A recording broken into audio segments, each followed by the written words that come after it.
Why do they never go in for me?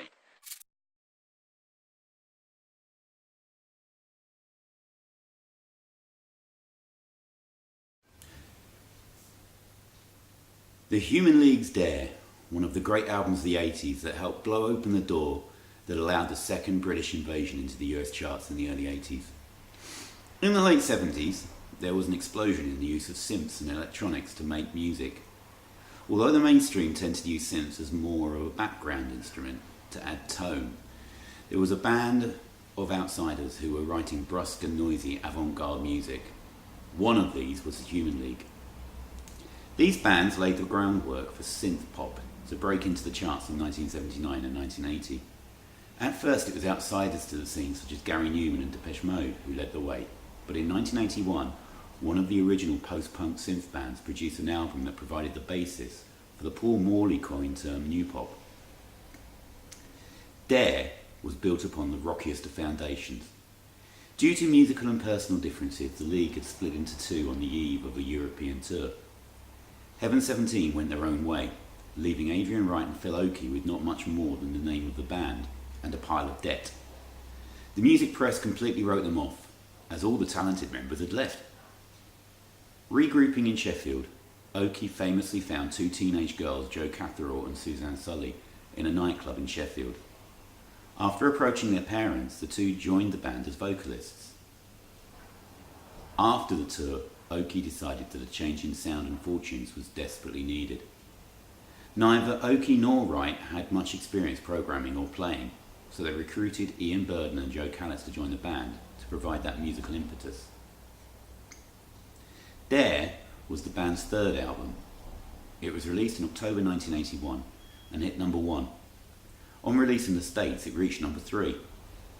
It was produced by the band and Martin Rushent, who helped introduce the band to new ideas, sounds and technology. The album was recorded at Genetic Sound, which was near Reading in Berkshire, through the summer of 1981. The cover was inspired by the glossy fashion mags of the time, especially Vogue. Dead centre of the front was the androgynous picture of Phil Oakey. It seems to sum up the title of the record in one picture: Dare to be glamorous, dare to succeed, dare to be different. This was a massive counterpoint to the prevailing atmosphere of early 80s Britain, where high unemployment was rife and kids were encouraged to follow in their parents' footsteps. People wanted to escape, and the singles from Dare provided a soundtrack to that. Big, hooky, catchy dancey singles that gave 3 minutes of bliss down the disco. Sound of the Crowd provided the band with a top 20 hit in April 1981, followed by Love Action crashing into the top 10 in August. Open Your Heart followed it into the top 10 2 weeks before the album was released. Then came the big one in November, following the release of the album, and more on that track later. The album opens with These Are the Things That Dreams Are Made Of. It is basically a list song that introduces one of the main themes of the album, Keep Dreaming. The song is aspirational and encourages the listener to dare to dream and achieve.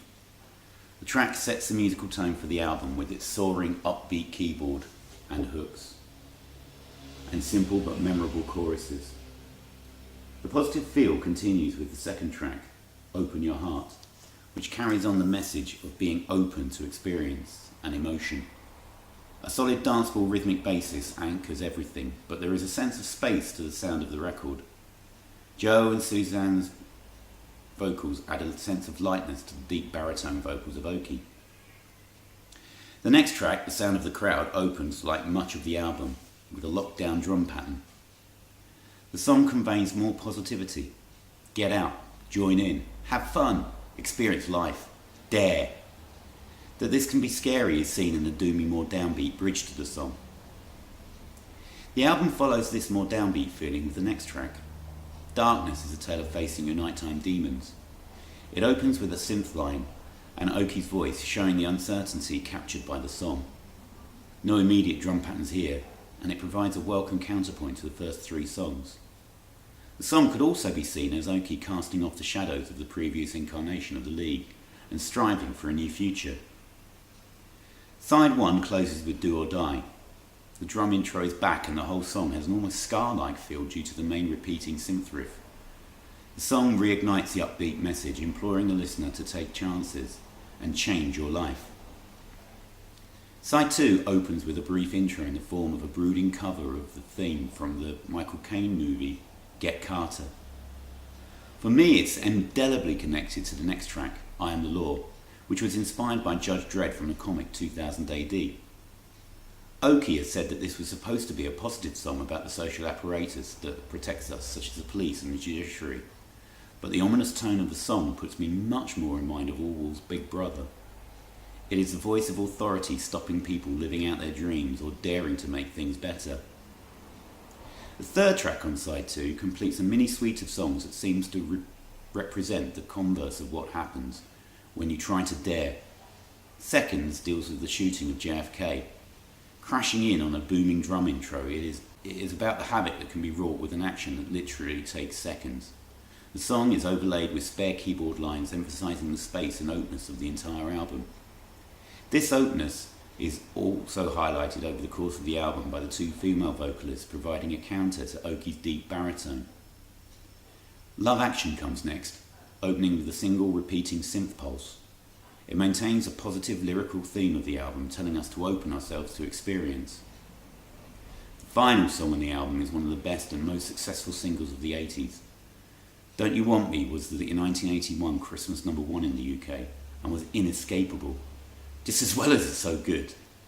A duet between Oki and Sulley, its opening electronic shimmer still manages to send a shiver down my spine. Popularly regarded as a romantic song, it is actually a bitter song about sexual politics, where now the protagonist comes off as a bit of a stalker who can't let go of the object of his desires.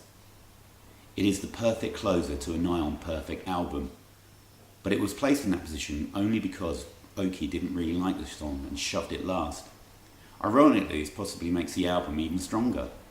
Oki didn't even want Don't You Want Me put out as a single, and it was only because of record company insistence that it was released. A rare case of the record company doing the right thing. So there you go, Dare, a brilliant album that influenced many records that came after it, and arguably formed the basis for the new pop of 1982 to 1984, that included ABC and Eurythmics and on up to Paul Morley and Trevor Horn's output as ZTT. An album that I consistently revisit and enjoy every time. Well, thanks for listening to me wibble on about what is truly a fantastic album. I absolutely love this album from start to finish. I think it is a gem and a peach of a record. And if you haven't heard it, then go out and listen to it. Cheers everybody, and I'll see you all again soon. Bye!